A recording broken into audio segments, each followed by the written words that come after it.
ప్రైజ్లేనండి. పిల్లరా అందరూ బాగున్నారు కదా? దేవుని కృపలో మీ అందరూ క్షేమం కోరి నేను అనుదినం మిమ్మల్ని జ్ఞాపకం చేస్తున్నాను. మీ పేరు తెలియదు కానీ ఎవరైతే చూస్తున్నారో వారందరూ కూడా గౌరవ జీవించుకొని ప్రార్థన చేస్తున్నాను. పిల్లరా ఈరోజు మరి దేవుని మాట కొరకు మనము చిన్న ప్రార్థన చేసుకున్నాం. స్థుతులు చెల్లిద్దాం. పరిశుద్ధుడా, మహోన్నతుడా, మంచి దేవుడా, దయగలిగిన తండ్రి, కృపగలిగిన వాడా, నీకు స్తోత్రాలు చెల్లిస్తున్నా. శాశ్వతమైన నీ ప్రేమను బట్టి స్తోత్రాలు. ఏదైతే నువ్వు మాకు ఆయన మాటను సిద్ధపరిచినావో నైనా అది బుద్ధి కలగడానికి, మేము నేర్చుకోవడానికి నైనా మరి నువ్వు మాట్లాడుతున్నావు కనుక మాకు ఏదైతే నీకు ఇస్తున్నావు దానిని బట్టి నీకు స్తోత్రాలు చెల్లిస్తున్నావు. మాటను బట్టి నైనా విన్న మాటను బట్టి ప్రభా నా తండ్రి ఇదిగో ప్రభా మా హృదయాలు వెలిగించబడాలి. అయ్యా నా తండ్రి మీలో నాటబడాలి, స్థిరపరచబడాలి. కృపను బట్టి స్తోత్రాలు. నైనా నా తండ్రి నీవే నీ మాట నా నోట ఉంచి ముందుకు నడిపిస్తారని మా ప్రభును నీ ప్రియకుమారుడైన యేసునామమున అడిగి వేడుకుంటున్నాం తండ్రి. ఆమేన్. పిల్లల కొద్దిగా స్తుతులు చెల్లించుకుందాం. నేను ఆపదలో చిక్కబడి ఉన్నాను, నన్ను బ్రతికించదు కనుక నీకు స్తోత్రాలు. నాలో నా ప్రాణము కృంగి ఉన్నప్పుడు నా మార్గమును నీకు తెలియను కనుక నీ స్తోత్రాలు. వెనుకను ముందును నీవు నన్ను ఆవరించి ఉన్నావు, నీ చేయి నా మీద ఉంచి ఉన్నావు కనుక నీ స్తోత్రాలు. నన్ను కఠినంగా శిక్షించనను మరణకు అప్పగించిన వాడు నీకు స్తోత్రాలు. శత్రువుల పండ్లకు నన్ను వేటగా అప్పగింపని వాడిని స్తోత్రాలు. నేను మొరపెట్టిన దినమున నాకు ఉత్తరం ఇచ్చేవాడిని స్తోత్రాలు. నీ తలంపులు నాకు ఎంతో ప్రియమైన కనుక నీ స్తోత్రాలు. దేవుని కొద్ది స్తుతులు చేసినాము, సమర్పిస్తున్నాము తండ్రి. పిల్లరా ఈరోజు దేవుడు మనకు నేర్పించే పాఠం ఏంటంటే పిల్లరా, యోబుని గురించి దేవుడు మనతో మాట్లాడుతున్నాడు. ఆయన యొక్క భక్తి జీవితం గురించి, ఆయన యొక్క యథార్థమైన జీవితం గురించి, స్థిరమైన జీవితం గురించి, ఆయనకి కలిగిన గొప్ప సాక్ష్యం గురించి దేవుడు మనకి జ్ఞాపకం చేస్తున్నాడు పిల్లరా. మరి ఈరోజు ఆయన చెప్పే మాటలు మరి ఎంత ఆసక్తిగా మీరు వింటే దేవుడు అంతగా మిమ్మల్ని దీవిస్తాడు. ఎందుకంటే దేవుని మాట అది కొంచెమైనా కూడా మనకి బుద్ధి కలుగజేస్తుంది, జ్ఞానం కలుగజేస్తుంది, వివేకం కలుగజేస్తుంది కనుక పిల్లారా. మరి దేవుడు ఈ దినాన్ని మనకు సిద్ధపరిచిన గొప్ప మాట ఏమిటంటే మరి యోబు గ్రంథం నుంచి మనం కొద్ది మాటలు మనం చూసుకున్నాం. 13వ అధ్యాయము మరి 4వ వచనంలో మరి పరిశుద్ధాత్మ దేవుడు రాయించిన గొప్ప మాటను మరి యోబు మాట్లాడుతున్నాడు. ఈ మాట అయితే యోబు ఎవరి గురించి మాట్లాడుతున్నాడు, ఎందుకు మాట్లాడుతున్నాడు అనేది మనం చదువుకుందాం పిల్లారా. మరి దేవునితో ఆయన మరి ఎంత భక్తి కలిగి ఆయన వాదన చేసి ఉన్నాడని అంటే దేవునితోనే ఆయన వాదించినట్లుగా కూడా మనం గ్రంథంలో చూస్తున్నాం. తన స్నేహితులు వచ్చి తనకు కలిగిన శ్రమను బట్టి, గాయాన్ని బట్టి, తనకి కలిగిన పరిస్థితిని బట్టి తన స్నేహితులు ఆయనను ఓదార్చడానికి మరి వచ్చారు. వారి గురించి ఆయన మాట్లాడుతున్నప్పుడు మరి తన యొక్క జీవితం ఏంటి, తను ఎంత భక్తి కలిగి ఉన్నాడు, ఎన్నో ఆయన మాట్లాడుతూ వస్తారు. అందులో మనం కొన్ని మాటలు మరి జ్ఞాపకం చేసుకుందాము. కొద్దిగా మనము దీనిని ధ్యానిద్దాం పిల్లారా. దేవుడిచ్చే మాట ఏంటంటే దేవునితోనే వాదింపగోరుచున్నాను అంటున్నాడు. 3 మరి వచనంలో చివరి లైన్.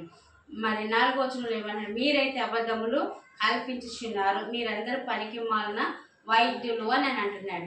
యోబు గారు ఈ మాట వైద్యుల గురించి మాట్లాడుతున్నారు. వైద్యులు ఎవరండి ఇక్కడ? ఎందుకు ఆ వైద్యుల గురించి ఇక్కడ మరి యోబు గారు మాట్లాడుతున్నారంటే మీరైతే అబద్ధములు కల్పించుచున్నారు, మీరందరూ కూడా పనికి మాలిన వైద్యులు. ఎందుకంటే ఇక్కడ నేను దేవునితో వాదింపగోరుచున్నాను అంటే తను ఎంత స్థిరంగా ఉన్నాడు, ఎందుకంటే తనలో పాపం లేదని మరి యేసుప్రభు వారు కూడా చెప్పుకున్నట్లుగానే ఈయన కూడా తను పాపం లేనివాడిగానే ఈయన మాట్లాడుతూ వస్తున్నాడు.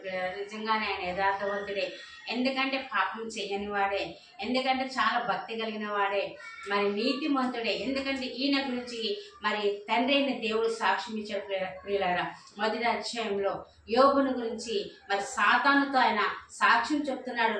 నా ఒక కుమారుని నువ్వు చూచినావని 1వ అధ్యాయంలో చెప్తాడు. ఆయన ఎంత భక్తి కలిగిన వాడు అనేసి ఆయన గురించి సాతానుతో దేవుడు మాట్లాడుతున్నప్పుడు ఎంత నిజంగా ఎంత గొప్ప విషయం కదా పిల్లారా. ఒక మనిషిని జీవితం గురించి దేవుడు సాక్ష్యం పలుకుతున్నాడు. యోబు యొక్క యథార్థ జీవితం గురించి, భక్తి జీవితం గురించి, నమ్మకత్వం గురించి.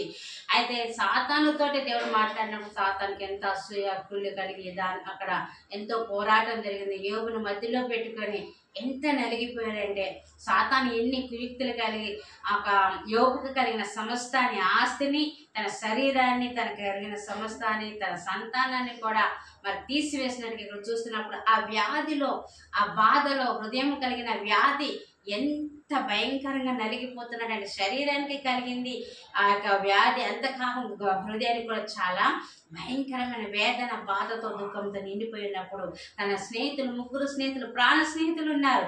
ఆ ప్రాణ స్నేహితులు మరి ఇక్కడ ఆయనను ఓదార్చడానికి వచ్చారు పిల్లరా. ఆయనను ఓదార్చడానికి వచ్చినప్పుడు మరి అంటే తనకు కలిగిన శ్రమను బట్టి, తనకు కలిగిన మరి బాధను బట్టి, తనకి కలిగిన హింసను బట్టి మరి ఎందుకు ఇది ఏమో మంచివాడే కదా అనేసి వారి స్నేహితులు వచ్చి ఓదార్చడానికి వచ్చిన వారు ఆయన పరిస్థితిని చూసి వారు ఏం మాట్లాడుతున్నారంటే ఆయనను వాదిస్తున్నారండి యోబుతోటి. ఎందుకంటే నీకు ఇలాగ జరిగింది అని అంటే ఖచ్చితంగా లేదా పాపం చేసి ఉన్నావని మరి స్నేహితులు వాదించినప్పుడు మరి ఆయనకి ఓదార్పుని ఇవ్వడానికి, ఆయన ఆదరించడానికి, మరి ఆయనకు కలిగిన శ్రమను బట్టి నువ్వు బాధపడకు కానీ దేవుడు తప్పకుండా నీకు న్యాయం చేస్తాడు, మరి ఎందుకు ఇలా కలిగిందో అనేసి ఆయనను ఓదార్చడం పోయి ఖచ్చితంగా నీకు ఇలాంటి స్థితిని వచ్చింది అని అంటే ఆయన పాపాత్ములని శిక్షిస్తాడు కానీ యథార్థవంతులను శిక్షించడు కనుక నువ్వేదో చేసి ఉంటావని ఆయన గాయపరచారు పిల్లారా. అందుకే యోబు ఆ మాటలు విని వారి మాటలు 3 స్నేహితులు, ఆ 3 స్నేహితుల గురించి మనం చూద్దామా పిల్లారా. మరి ఎన్నో అధ్యాయంలో ఉందంటే అది 2వ అధ్యాయంలో 2:11 ఉంటుంది. తేమానీయుడైన ఎలీఫజు, షుహీనీయుడైన బిల్దదు, నయమాతీయుడైన జోపర్ అను 3 స్నేహితులు అతనికి సంభవించిన ఆపదలన్నిటిని గురించి వినిన వారై అతనితో కలిసి దుఃఖించుటకును అతనిని ఓదార్చుటకును పోవాలని ఆలోచించుకొని తమ స్థలములను విడిచి వచ్చిరి. ఆయన ఏం చేయాలని వచ్చారు? ఓదార్చాలని, ఆదరించాలని, మరి తన దుఃఖం బట్టి, ఆయనకి కలిగిన శ్రమను బట్టి వాళ్ళ మాటలు ఆదరించాలని వచ్చారు. కానీ ఇక్కడ ఏం చేస్తున్నప్పుడు గాయపరుస్తున్నారు. అందుకే ఆయన అంటున్నాడు, యోబు గారు ఏమంటున్నారంటే మీరు అబద్ధాలు కల్పిస్తున్నా, నేను ఏ పాపం చేయలేదు కానీ మీరు వైద్యులుగా వచ్చారు, నన్ను ఆదరించడానికి వచ్చారు, నా హృదయానికి కలిగిన గాయాన్ని మీరు కట్టడానికి వచ్చారు కానీ మీరు పనికి మాలిన వైద్యులని ఇక్కడ మాట్లాడుతున్నారు. ఎంత బాధ కలిగించుంటారు వాళ్ళు. అయితే దేవుడు ఎంత గొప్పవాడు పిల్లారా. ఆయన భక్తి జీవితాన్ని బట్టి ఆయన సాక్ష్యం ఇచ్చిన దేవుడు. అలాగే మరి ఆయన ఇంత శ్రమ కలిగినప్పటికీ కూడా మరి యోబు గారు ఏం మాట్లాడుతున్నారో చూసారా పిల్లలు. ఇక్కడ 13-15 ఇదిగో ఆయన నన్ను చంపినను నేను ఆయన కొరకు కనిపెట్టుచున్నాను అని అంటున్నాడు. దేవుడు నాకు ఇంత శ్రమ కలిగిన, ఎంత పరిస్థితి ఇలా సంభవించినప్పటికీ కూడా నేను మటుకి నా భక్తిని వదలను, నా దేవుని విడిచిపెట్టను. ఎందుకంటే నేను చనిపోయిన బ్రతికిన ఒక దినాన ఆయన దగ్గర ఉంటాను. ఈ మరణం ఎప్పటికైనా కూడా వస్తుంది. ఆస్తి పాస్తులు కాదు, కన్న బిడ్డలు కాదు, ఎవరైనా కానీ ఇది ఎప్పటికైనా మనము వదులుకోవాల్సిందే. కొంతకాలం మనం శ్రమ పడతాం. భూమి మీద ఉన్నప్పుడు ఎన్నో పరిస్థితులు వస్తాయి. దీవెన మాత్రమే, ఆస్తి మాత్రమే, ఆశీర్వాదం మాత్రమే మనం అనుభవించడం కాదు, శ్రమను కూడా మనం అనుభవించాలని ఎంత ధైర్యంతో, భక్తితో నేర్పించిన గ్రంథం ఈ యొక్క యోబు గ్రంథం పిల్లారా. దేవుడు ఈ యొక్క గ్రంథాన్ని వ్రాయించడానికి కారణము అదే. మనం ఎన్ని పరిస్థితులు వచ్చినప్పటికీ కూడా మరి ఆ యొక్క మరి పరిస్థితులను ఎదుర్కొని ధైర్యంగా నిలబడాలి, యోగులాగా మీరు ఉండాలని ఇక్కడ దేవుడు మాట్లాడుతున్న పిల్లలు. అలాంటి జీవితం మనం కలిగి ఉండాలని. నేను చనిపోయినా చనిపోతాను కానీ ఖచ్చితంగా ఆయన కొరకు నేను కనిపెట్టుకొని ఉంటాను. ఆయన సన్నిధిని నా ప్రవర్తనను న్యాయమని రుజువుపరుతూ నేను మాట తప్పని వాడను, పాపం చేసేవాడిని కాదు. నా యథార్థతను, నా భక్తి నేను విడిచిపెట్టుకోను. మరణం వచ్చినా ఏమొచ్చినా కూడా నేను దానిని ఎంత మాత్రం కూడా నేను విడిచిపెట్టను. ఆయన మాత్రం కొరకు నేను కనిపెట్టుకుంటానని చెప్పి మాట్లాడినప్పుడు ప్రియులారా. ఇంకొక వచనం మనం చూసుకుందాం. అదే యోబు గ్రంథంలో ఇంకొక మాట ఆయన చెప్తున్నాడు 19వ అధ్యాయంలో. అయితే నా విమోచకుడు సజీవుడనియు తర్వాత ఆయన భూమి మీద నిలిచినని నేను ఎరుగుతున్నాను.